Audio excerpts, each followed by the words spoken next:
चलिए, आप लोगों के इंतज़ार की घड़ी समाप्त हुई। आप लोग मेरे से हमेशा कहते थे ना, कमेंट में या व्हाट्सएप पर, कि सर कंपार्टमेंट का वीडियो यूट्यूब पर लाइए, यूट्यूब पर भी आप पढ़ाइए। आप लोगों ने कमेंट में मेरे से रिक्वेस्ट किया। मैंने सबका कमेंट पढ़ा और डिसीजन लिया कि अब मैं कुछ सवाल जो कंपार्टमेंट एग्ज़ाम 2022 में 23 में पूछे गए थे, उन सवालों की वीडियो मैं ला करके दूं और आपको समझाऊं। बेटा देखना, ये मेरे पढ़ाने के तरीके को भी आप जज करोगे कि मैं पढ़ाता कैसे हूँ, समझाता कैसे हूँ। आपको समझ में आया कि नहीं आया, ये अपने दिल से पूछना, फिर कमेंट में बताना कि कैसा लगा। बहुत सारे चैनल पे आपने पढ़ लिया, जब तक आप इंटर में थे, 12वीं में थे, पूरा साल आपने तैयारी किया, खूब कोचिंग गए, खूब स्कूल में गए, खूब दो चार चैनल पे देखा, खूब वाहवाही लूटा, कमेंट किया, लाइव क्लास में जा जा करके अपना टाइम बर्बाद किया, आखिर में अपना रिजल्ट भी बर्बाद किया। तो सारी बर्बादी को किनारे रखते हैं। इस वीडियो में जो सवाल है, ये सवाल दमदार सवाल है, अपने आप में एक दम रखता है। और इस सवाल को सीखने के लिए भी आपको समय निकालना पड़ेगा, नहीं ज़्यादा तो 10 मिनट तो समय निकालिए। और कमेंट में बताना कि सवाल कैसा था, पढ़ाने का तरीका कैसा था, और आपको कैसा लगा, ज़रूर मुझे बताइएगा। देखिए बेटा, यहाँ पर बेटा शारीरिक विधि से दिखाइए कि बिंदु ए कमा बी प्लस सी, बी कमा सी प्लस ए, सी कमा ए प्लस बी संरेख है। क्या है? संरेख है। ये चीज़ आपको क्या करना है? सिद्ध करना है। तो मेरी पूरी बात आप ध्यान से सुनो, तो आपको समझ में आएगा। इस क्वेश्चन में कुछ भी नहीं है, बस सावधानी पूर्वक जो करेगा उसका उत्तर पूरी गारंटी के साथ आएगा, ऐसा मेरा विश्वास है। और आप भी विश्वास के साथ इस वीडियो के आखिरी मिनट तक लगे रहना। आपको मैं पूरा यकीन दिलाता हूँ कि मैं आपको समझा दूंगा। देखो, संरेख का मतलब होता है कि इन तीनों बिंदुओं से घिरे क्षेत्र का क्षेत्रफल 0 होना चाहिए। अब कहोगे गुरु जी क्षेत्रफल की बात कहाँ से आ जाती है, इसमें कहीं तो लिखा है नहीं। होगा ना सवाल, इस सवाल में क्षेत्रफल लिखा नहीं और आप झूठ में क्षेत्रफल बता रहे हो। तो बेटा एक बात बताऊं मैं आपको, संरेख का मतलब ही होता है एक रेख है। संरेख का मतलब एक रेख। बिंदु इतना इतना इतना तीन को है, एक बिंदु, दो बिंदु, तीन बिंदु, तीनों एक ही रेखा में है, तीनों एक ही रेखा में है। अगर ये तीनों बिंदु एक रेखा में है तो ये किसी बंद आकृति को तो बना नहीं रहे हैं। बंद आकृति मतलब ये देखो बंद है, इसमें घेरा गया, बाउंड्री लग गई, ये देखो बाउंड्री लग गया, ये देखो बाउंड्री लग गया ना टेढ़ा मेढ़ा भले, लेकिन ये बंद है, ये बंद है, ये बंद है, क्या खुला। जो बंद है उसका कुछ न कुछ क्षेत्रफल बनेगा, कुछ न कुछ एरिया है, इसका भी क्षेत्रफल है, कुछ न कुछ एरिया है, इसका भी है, लेकिन इसका क्या है? इसका तो नहीं है, क्योंकि ये सीधी रेखा में जा रहा, ये तो कोई आकृति घेर ही नहीं रहा है। तो जब कोई आकृति बना ही नहीं रहे हो, कोई क्षेत्र तुम घेर ही नहीं रहे हो, तो इसका मतलब कि तुम्हारा क्षेत्रफल ही 0 है। इसका मतलब है कि क्षेत्रफल ही 0 है। इस वजह से हम लोग संरेख वाले सवाल में क्षेत्रफल 0 लेकर के काम करते हैं। तो लिखेंगे, यहाँ पे लिखेंगे, क्योंकि देखो बोर्ड परीक्षा में कैसे लिखना है ना, लोग आजकल ये नहीं बताते हैं। परीक्षा की कॉपी लिखना किस तरीके से है, कितनी सुंदरता से, लोग ये नहीं बताते हैं। लोग कहते हैं कि मैं हीरो हूँ, मैं बहुत जल्दी उत्तर ला देता हूँ। तुम कमेंट करके बताओ मज़ा आया कि नहीं। आप कहोगे मज़ा आया। भैया बोर्ड एग्जाम की कॉपी में तुरंत उत्तर नहीं लाना है, तरीके से लाना है। लिखेंगे चूंकि तीनों बिंदु क्या है? संरेख हैं। तीनों बिंदु क्या है बेटा? संरेख हैं। इसलिए त्रिभुज का क्षेत्रफल बराबर हो जाएगा 0। त्रिभुज का क्षेत्रफल बराबर क्या हो जाएगा, 0 हो जाएगा। ये बात मैंने क्यों लिखा, क्योंकि अभी अभी मैंने समझाया है कि भाई जब तीन बिंदु एक सीधी रेखा में जाएगा तो कहाँ उसका क्षेत्रफल होगा, नहीं होगा, इसका मतलब 0 है। ठीक है, अब क्षेत्रफल हमें क्या करना, 0 सिद्ध कर देना है। इस बिंदु और इस बिंदु और इस बिंदु से शारीरिक विधि का इस्तेमाल करके क्षेत्रफल अगर हमने 0 सिद्ध किया तो सवाल सिद्ध हो गया। बहुत ज़्यादा टाइम ले रहा हूँ, लेकिन जिस बच्चे का बेस कमज़ोर होगा, आज उसका बेस स्ट्रांग होगा, वो खुश हो रहा होगा। ठीक है, ध्यान से देखिए मेरे भाई, ध्यान से देखिए, ध्यान से देखिए मैं क्या बताने वाला हूँ। अब क्षेत्रफल 0 लाना है तो पहले क्या करेंगे हम, ध्यान से देखिए, लिखेंगे 1/2। फिर सारणिक का बनाएंगे सिंबल, क्या बनाएंगे, सिंबल बनाएंगे।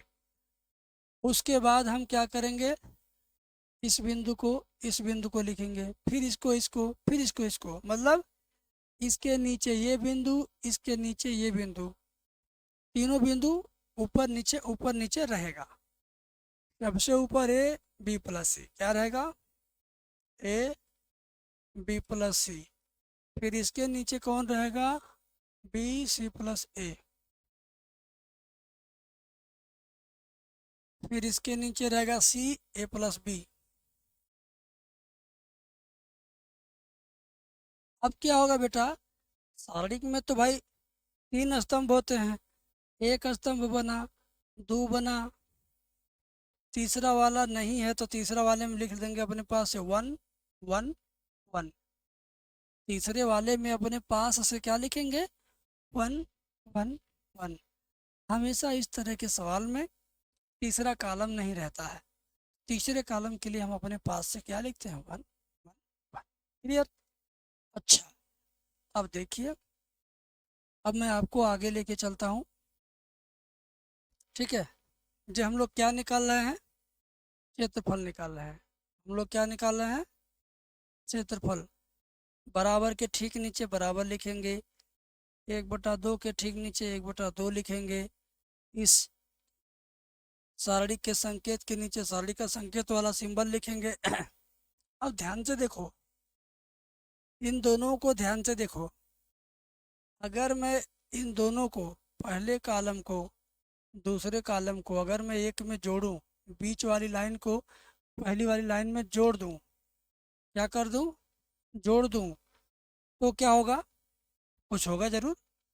तो फर्स्ट वाला जो रो है, फर्स्ट वाला जो कॉलम है, ऐसे रहने दो, ए बी सी। अब इसको इसको एक में जोड़ करके यहाँ बीच में लिखिए, हो जाएगा ए प्लस बी प्लस सी, होगा ना, क्या होगा, ए प्लस बी प्लस सी, ए प्लस बी प्लस सी। फिर इन तीनों को आपस में जोड़ेंगे तो इसमें है ए बी सी।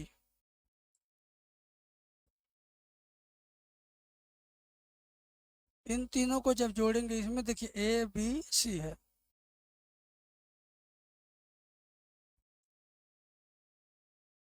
आखिरी वाले को जैसे है वैसे लिख दीजिए, कुछ मत करिए। समझ गए। अब यहाँ पे जो हमने चेंज किया है, परिवर्तन किया है, उस परिवर्तन को हम यहाँ बगल में लिखेंगे। कैसे लिखेंगे, कि हमने कॉलम 2 को चेंज किया कॉलम 1 प्लस कॉलम 2 करके, यानी C2 change C1 plus C2। कहने का मतलब हुआ बेटा, सी का फुल फॉर्म है कॉलम। कॉलम को बोलते हैं स्तंभ, जो ऊपर से नीचे की तरफ लाइनें आ रही हैं ना, यही कॉलम है। ये पहला कॉलम, दूसरा कॉलम, तीसरा कॉलम। तो दूसरे कॉलम को मैंने बदला, देखिए बदल गया ना दूसरा कॉलम। दूसरे कॉलम में कॉलम 1 और कॉलम 2 को जोड़ के लिखा गया है। अब क्या होगा मेरे भाई, ध्यान से देखना। अब क्या होगा, बराबर 1/2 लिखेंगे। लिखने से पहले जरा ध्यान से देखो, ये चीज, ये चीज, ये चीज, तीनों में एक ही चीज है ना, जब तीनों एक ही चीज़ है तो तीनों कॉमन हो जाएगा। क्या हो जाएगा? कॉमन हो जाएगा। तो हम कॉमन ले लेते हैं ए प्लस बी प्लस सी। कॉमन लेने के बाद जो बचेगा उसको लिखेंगे। क्या बचेगा? ये तो पूरी लाइन बचेगा। बचेगा ए बी सी। अब ये पूरा पूरा कॉमन हो गया है तो उसकी जगह पर वन बचेगा। ये भी कॉमन हो गया, वन बचेगा। ये भी कॉमन हो गया, वन बचेगा। और आखिरी लाइन में पहले से मौजूद है वन वन वन। ठीक है, इतना समझ में आया? अब जान लीजिए आपका आंसर आ चुका है। कैसे बताता हूँ। बराबर 1/2 के नीचे 1/2, ए प्लस बी प्लस सी के नीचे ए प्लस बी प्लस सी। और यहाँ पर जहाँ पर मैं गूंज रहा हूँ यहाँ पर कोई चिन्ह नहीं लिखा है तो इसका मतलब यहाँ गुणे का चिन्ह है। क्या है? गुणे का चिन्ह है। लिख दिया गुणे। और इसका मान आ गया 0। इसका मान होता है 0। अब कहोगे गुरु जी कैसे 0 होता है? अरे बताना पड़ेगा ना कि कैसे 0 होता है। तो नियम है कि जब किसी डिटर्मिनेंट के यानी सारणिक के, जब किसी सारणिक के दो स्तंभ एक समान हो जाएं तो उसका मान 0 होता है। देखिए दो लाइन आपस में एक समान हो गई है। इसमें भी 1 1 1, इसमें भी 1 1 1, दोनों एक समान हो गए तो उसका मान 0 होता है। यहाँ लिखेंगे बगल में, क्योंकि किसी सारणी के, ये सब लिखेंगे नहीं तो नंबर कटेगा।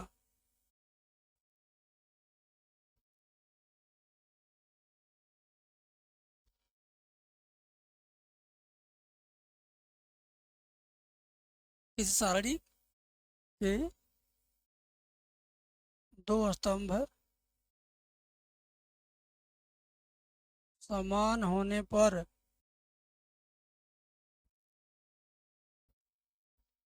उसका मान 0 होता है, 0 होता है। ठीक है, ये 0 कैसे बना है इसका मैंने यहाँ पे तर्क लिखा है। आप लोग परीक्षा में, बोर्ड परीक्षा में अगर लिख दोगे बिना ये बात लिखे ना तो एक नंबर कट ही जाना है। इस वजह से आपको फेल होना ही होना है। तो जब नंबर कटवा कटवा के आप लिखोगे तो क्या फ़ायदा? कोई फायदा होगा?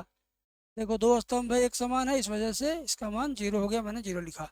अब 0 का गुणा इधर होगा इन सब में तो ये सब क्या हो जाएंगे? 0। क्या हो गए? 0 हो गए। ठीक है ना? बराबर यही हमारा है राइट हैंड साइड। ठीक है, समझ गए बाबू? ध्यान से देखो। देखो त्रिभुज का क्षेत्रफल बराबर 0, मैंने बायां पक्ष क्षेत्रफल निकाला, दायां पक्ष 0 आ गया। अब बच्चे तो सब अब वीडियो छोड़ दिए होंगे देखना, लेकिन जो अभी देख रहा है उसको मैं कुछ बताना चाहता हूँ स्पेशल। जो चला गया वो छोड़ के चला गया, वो गया बर्बादी की दुनिया में। अब यहाँ पर तुम ध्यान से देखो,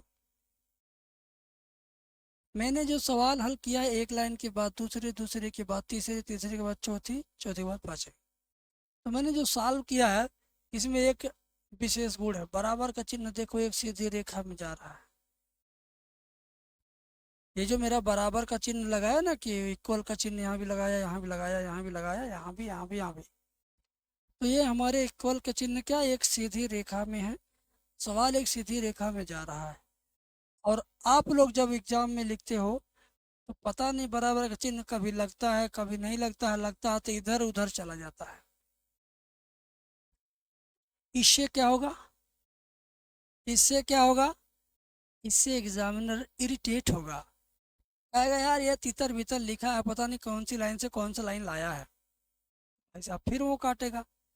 तो बोर्ड परीक्षा में बहुत चीज़ों का ध्यान रखा जाता है जो आजकल के अध्यापक न ऑफलाइन बताते हैं न ऑनलाइन वाले बताते हैं। नहीं आपकी कोई कॉपी चेक करता है, हर महीने फीस ले लेंगे, ऑनलाइन टेस्ट ले लेंगे, लेकिन आपकी कॉपी कैसे लिखी गई है उसको चेक नहीं करेंगे, या चेक भी करेंगे तो इन बारीकियों को नहीं बताएंगे। इक्वल कहाँ होना चाहिए, ये बात लिखना ज़रूरी है कि नहीं है, इसको लिखना है कि नहीं है, ये सब चीज़ें नहीं बताया जा रहा है। और इसी का नतीजा है कि जब बोर्ड एग्ज़ाम की कॉपी चेक की जाती है तो ये सब कमियां वहाँ मिलती हैं। तो 4 नंबर के सवाल में से सिर्फ 2 ही नंबर मिल पाता, 2 नंबर काट लिया जाता है। क्यों? क्योंकि लॉजिक आपने लिखा नहीं, वेल मेंटेन करके लिखा नहीं। ठीक है, तो बच्चों अगर आपको मेरे पे विश्वास है, मेरे पढ़ाने पर आपको लगता है कि आप पास हो जाएंगे इस साल, मेरे पढ़ाने से आपको फ़ायदा हो सकता है, तो डिस्क्रिप्शन में लिंक है कंपार्टमेंट एग्ज़ाम के बैच का, उसमें पेमेंट करिए 500 रुपये, बैच में जुड़िए। ये मत सोचिए कि अकेले आप आएंगे तो मैं आपको नहीं पढ़ाऊँगा, मैं ज़रूर पढ़ाऊँगा। ठीक है, मेरे पास आपके लिए जगह है, आप आइए, पढ़िए और इसी साल पास होइए। बहुत बहुत शुक्रिया, मिलते हैं अगली वीडियो में।